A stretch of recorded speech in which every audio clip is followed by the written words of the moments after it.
एक दफा का जिक्र है। पहाड़ों के पीछे छुपी एक जगह थी, नौरिस्तान। वहाँ हमेशा सुबह का उजाला रहता था, रात भी चमकती थी जैसे चांद ने सितारों के फूल उड़ा दिए हों। नौरिस्तान की सबसे खूबसूरत परी थी रोशन परी। उसके बालों में चांदनी चमकती थी और उसके पारों से रोशनी फैलती थी।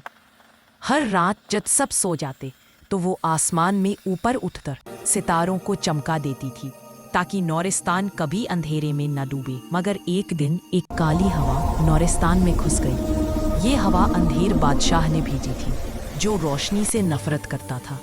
उसने नौरिस्तान की सारी रोशनी चुरा ली और सब कुछ अंधेरा हो गया। पेड़ सूख गए, परियां चुप गई और हंसने की आवाज भी खत्म हो गई। रोशन परी ने फैसला किया कि वो रोशनी वापस लाएगी। उसने अपनी छोटी सी नूर की बोतल उठाई और अंधेरे के जंगल में चली गई। वहां हर पेड़ के पीछे एक साया था, हर रास्ते पे हवा से फुफकार आती थी। लेकिन रोशन परी का दिल मजबूत था। उसने अपने दिल की रोशनी से रास्ता दिखा। आखिर वो अंधेर महल तक पहुंच गई। वहां अंधेर बादशाह ने हंसी उड़ाई, तेरे जैसी छोटी परी मेरी ताकत से लड़ सकती है। रोशन परी ने मुस्कुराते हुए कहा, तेरे अंधेरे की हद होती है लेकिन रोशनी की नहीं।